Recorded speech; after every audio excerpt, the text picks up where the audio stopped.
Newsfirst, Newsline.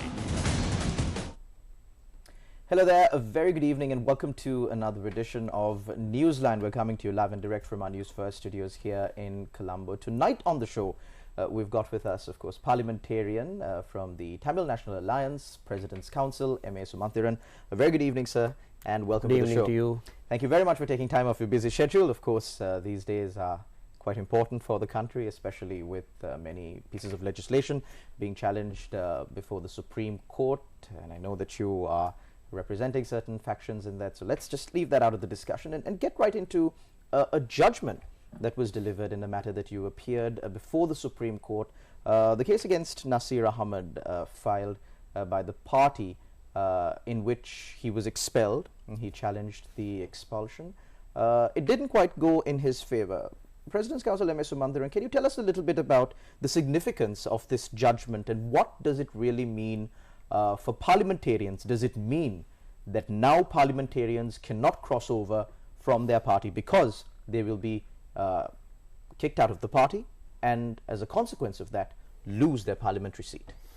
No, it doesn't quite work that way.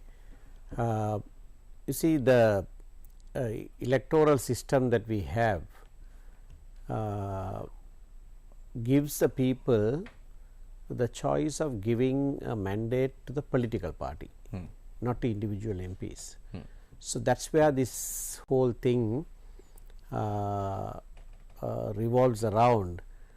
So that is why our constitution says that if a political party removes an MP from the political party, he automatically loses his seat. Okay. That's the main provision in the constitution. Article 99(13)(a) says that. But then there is a proviso.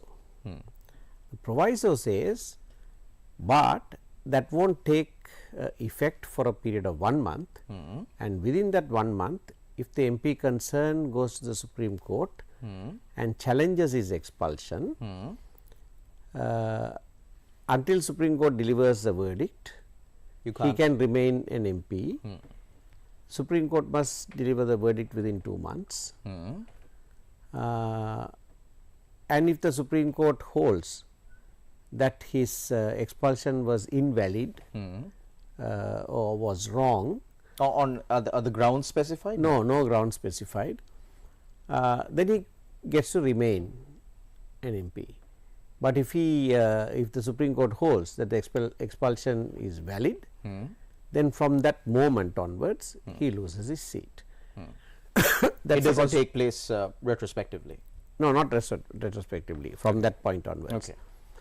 So what happens in our country is that people cross over and when the political party takes this reaction and removes them from their membership, they go to the Supreme Court, they file these proceedings, and unfortunately, apart from the very first case of Lalita Thotmali and Gavan Sanayaka, I think all of the other cases subsequently went in favor of the MP. Okay. Right. So this is significant for the reason that after 32 years, one decision has come from the Supreme Court in favor of the political party, that the expulsion was valid. So that is the significance of this judgment. Of course, depending on the facts and circumstances of each case, decision can go towards MP or decision can go towards a political party. But because of the fact that for 32 years the decisions have always gone in one direction, there has been a sense of what shall I say, a belief amongst MPs who cross over that even if the party sacks them, they can go to court and they can remain in parliament. And now that has been shaken, I think. So usually, President's Council Sumanthiran, when these decisions are given in favor of the parliamentarian who left the party and crossed over, is it on grounds of they being denied, a fair hearing? Is it grounds of natural justice? What Yeah. are the reasons? Usually? Almost always it's on that basis that natural justice has not been afforded, and in some cases some technicality.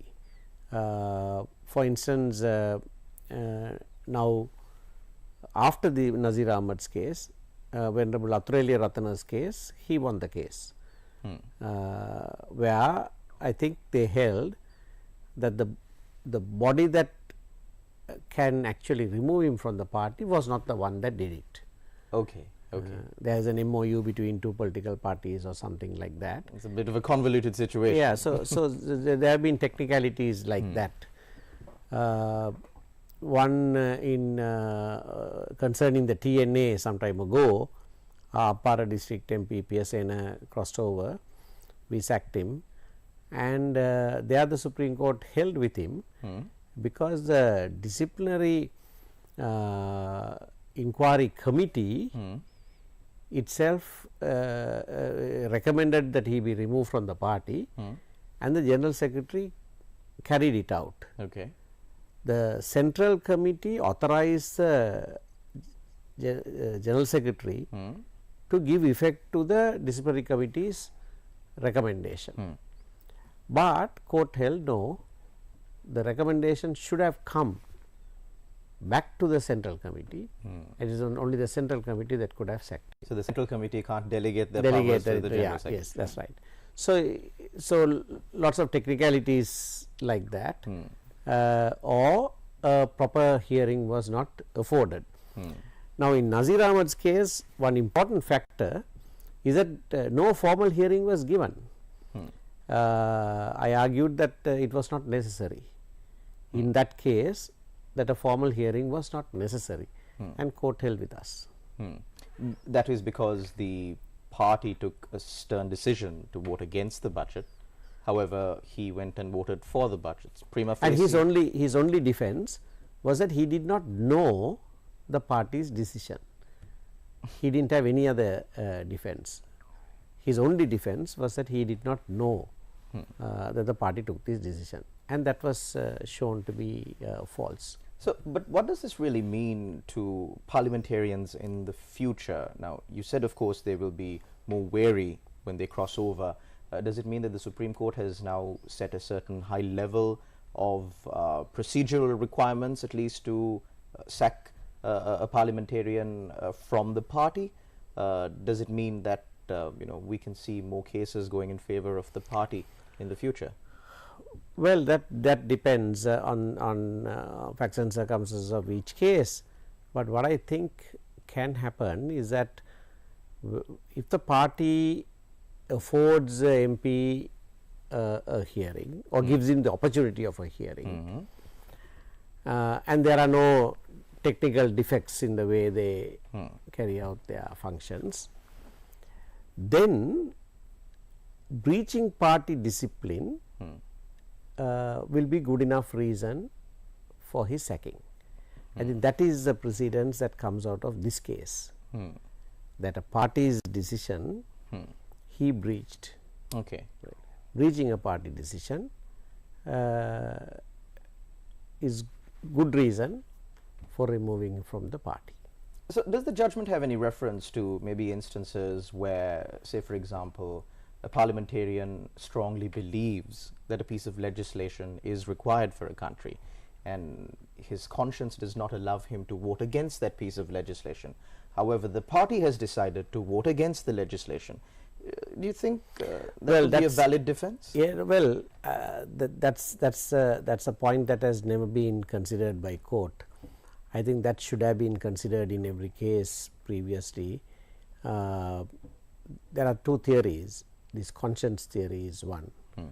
The other is the mandate theory. Now, that is why I started by saying this matter revolves around our electoral system, where people give a mandate to the political party or independent group and not to individual MP. Individual is only given a nomination. He is given a nomination, people vote for the party, and it is on the votes given to the party that a decision is made as to how many MPs from that party get into parliament. The preference votes that they get is secondary. That is in the order of preference within that group. If a person has come second and they get 2 seats, he also gets in. But the fact that they got 2 seats is because people voted for that party first. In the original system, there was no preference votes also. The party general secretary decided who goes into parliament. People only voted for the party. Right? Preference was later brought in. So, the system is one where the political party reigns supreme. But of course, as you rightly asked the question, in a given situation, if a particular MP feels that the party is wrong, that he out of his own conscience cannot toe the party line, now that issue has never been discussed in any of the cases before, but I think that is an important area to go into and decide how much of conscience vote is possible. And also, but in some of these cases they have emphasized that you must first take up the matter internally within the party. Okay, that's important. So there's a burden put on the parliamentarian also to bring this to the notice of the party, to bring up their objections. That's right, and the issue concerned must be debated within the party first. If he doesn't do that and then come and claim that I had a conscience issue, conscientious objection to this, and that's why I did this, then he might have a problem. Right? So internal party democracy is also a crucial element in this. If he was denied that opportunity within the party, then I suppose he may succeed in claiming that he tried to raise it within the party. The party shut him out, and so he had no other option. So what does this mean now? We know that in the current Sri Lankan parliament there are quite a number of crossovers. There are people who are in the government from the SLPP who have moved to the opposition. There are people in the opposition who have moved to government. What does this judgment mean to all of them? Well, it only means that in each of the case a decision can be made by the court depending on the facts and circumstances of that particular case. It is no longer possible to think that in all the cases the MP will succeed. So, say for example, now several parliamentarians moved from the opposition to the government, as I said before, and they have already been suspended by their parties, and there might be or there could be, or at least there should be matters pending in court, because otherwise they can't obviously retain their parliamentary seat. What if they commit a further violation, a second violation of party discipline, of a party decision? Does the previous suspension really handicap the party from suspending them again? It can sack him again. So then that parliamentarian or that relevant parliamentarian would have to file another petition, in the court. So for every single violation of party discipline, party can do that. So in your view, now you are not only a President's Counsel who's appeared before the Supreme Court and of course canvassed all of these arguments, you are also a parliamentarian.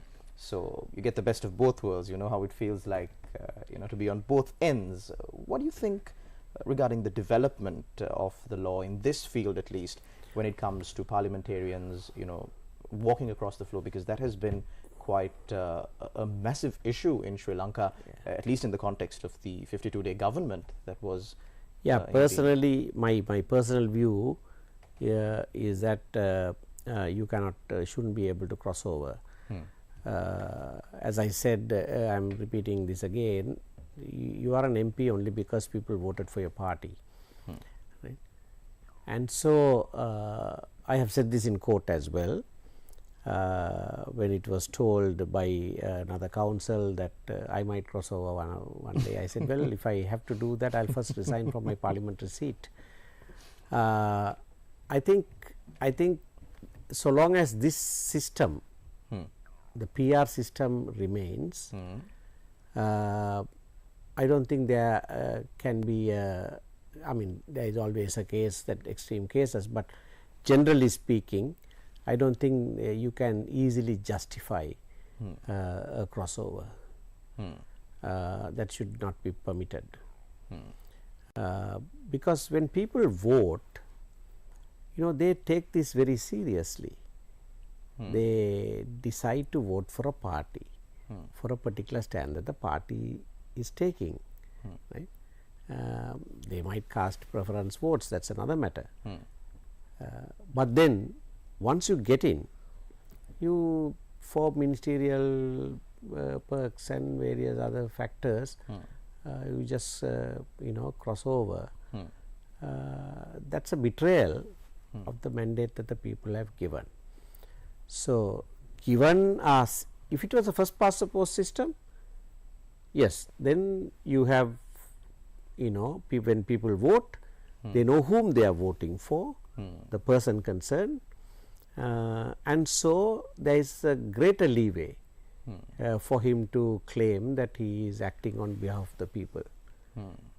But in this system, I don't think that that exists, unless of course there is a very extreme case where the political party itself betrays the mandate that the people give, and an MP stands aside and says, no, this is a mandate that the people gave.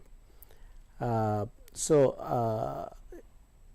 to answer to your question is that, I mean, my personal view is that crossovers should not be permitted, and as you rightly said, people are disgusted over this pole vaulting by MPs.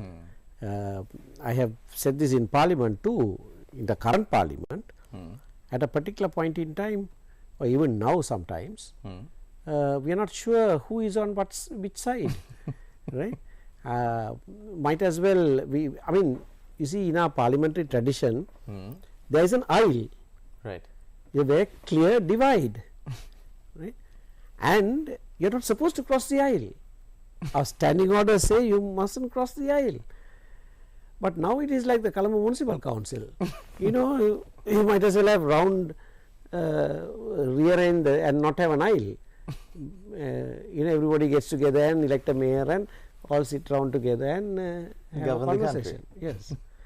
So that has been, there's so skewed that people are just walking across this way, that way, and that's not right. I mean, in the particular system that we have of a government and opposition and a definite clear divide, you can't have it in this way, people going this way and that way. But in your personal view, now, there was quite a shameful situation as far as the Parliament of Sri Lanka is concerned, when even one of our former presidents made a statement saying that parliamentarians are selling for 200 to 300 lakhs, and that's one of the reasons why we can't secure enough support in Parliament. Do you think that this judgment would at least pave the way for this culture of crossing over for bribes and perks and privileges to an end? Yeah, well, I think I think this judgment, if it has done anything, it has run a chill down a lot of people's spine, wondering now, am I going to lose my seat, or better in the future people will think twice before they cross over. Also, with regard to the constitutional provision, of course, for a parliamentarian to file action in the Supreme Court within a month, and for the Supreme Court to decide a matter within 2 months. Now, we know we have certain statutory time limitations that have been imposed on various courts. However, as to whether or not this is strictly followed is a different matter entirely. Do you think that there would be an issue where a person files a petition and maybe the pendency of the case outlives his parliamentary term, which in turn would render the entire proceedings in the Supreme Court moot. Yes, that has happened a number of times. That's very unfortunate. The workload in the Supreme Court is really heavy these days. So, as a result of that, perhaps it takes longer than the prescribed time. But what happens there is, I looked up the first few cases. The very first case, there long judgments have been written by two judges or three judges wrote, and they delivered the judgment a day before the 2-month period ended. Okay. So they were so conscientious and about the 2-month period. About the 2-month period. Right. I am not saying that the current judges are not conscientious. It's just that the workload is really heavy. But what it it's does, not humanly possible. It is not possible. But what it does is that Parliament, the composition of Parliament is suspect during that period of time. You see, this is the reason why the Constitution specifies 1 month and 2 months. So, maximum of 3 months you decide. Right. So that there is no ambiguity. No ambiguity. Otherwise, a stranger gets to sit in Parliament for a longer period. So, now for instance, 18th Amendment to the Constitution, the government of the day did not have 2/3 majority when they came in. But they bought over MPs. Yes. And they passed 18th Amendment. Right. So that's not right. Soon after the election, see, 2010 April was the new Parliament convened, and by September they had passed the 18th Amendment. They did not have 2/3 majority at the election. It's entirely on account of these crossovers. So that is the reason I think the law must be applied more strictly to stop crossovers. And technicalities apart, people know why most of these people cross over. I mean, there are exceptions. There are exceptions, right? But by and large, they cross over for either money or position, and that's a great betrayal. And this is one reason why people have lost confidence in Parliament. This is one reason why they say all 225 go home, because they are not carrying out the mandate of the people. So, President's Counsel M.S. Sumanthiran, like you said, this is quite a significant decision, and you said it sent chills down certain people's spines. We have the budget, or the appropriation bill coming up. We will see how parliamentarians vote on it, and of course next year there is a presidential election that is supposed to come about, but the President also has with him the power to dissolve Parliament, as 2.5 years has lapsed since this Parliament convened first. So looking at the future, looking at next year, what do you see, what do you predict?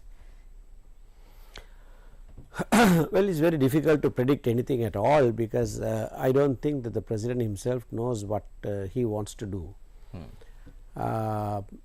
He is floundering at the moment, because he is supported by a group in Parliament who have lost the people's mandate.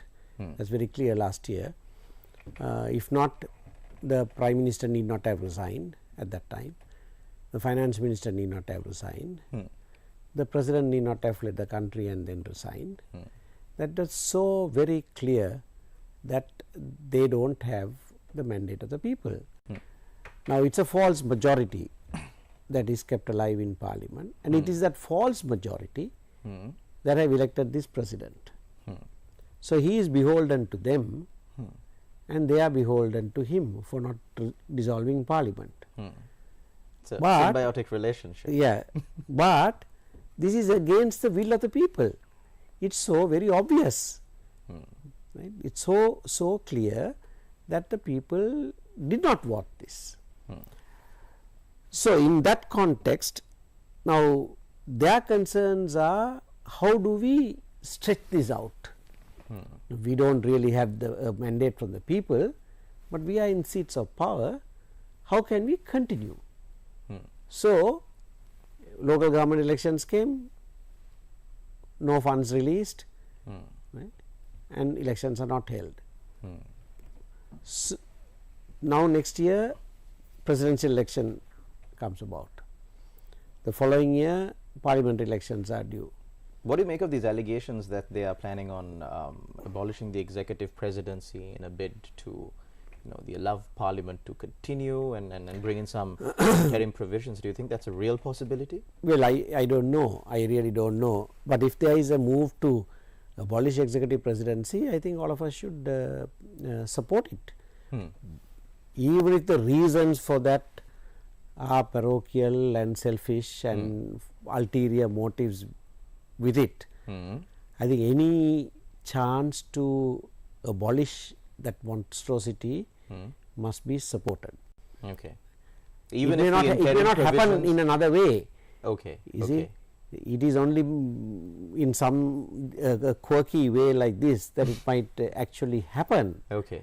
So, to get rid of it, I think we should all support it. We're at the end of the program. Just one final question. Do you think that we should support the abolishing of the executive presidency, even if the bill includes several transitional provisions that will allow this president to remain in power for an additional period of time, and of course Parliament to continue maybe for a couple of years? That we cannot support. You see, people's sovereignty in terms of exercising their franchise should not be denied.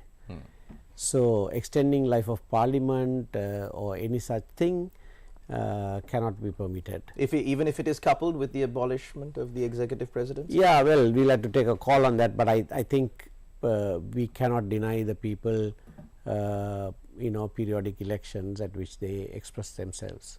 So, abolishment of executive presidency, franchise of the people, which is more important in your books? Well, franchise, I suppose, even reluctantly I might have to concede franchise of the people will take precedence, but abolition is something that we must all seize the opportunity and see that that is actually taken out. Thank you very much, President's Counsel M.A. Sumanthiran, a parliamentarian from the Tamil National Alliance, for joining us on Newsline tonight. Thank you very much to all our viewers out there for tuning in, as you always do. Until we meet again, take care and God bless.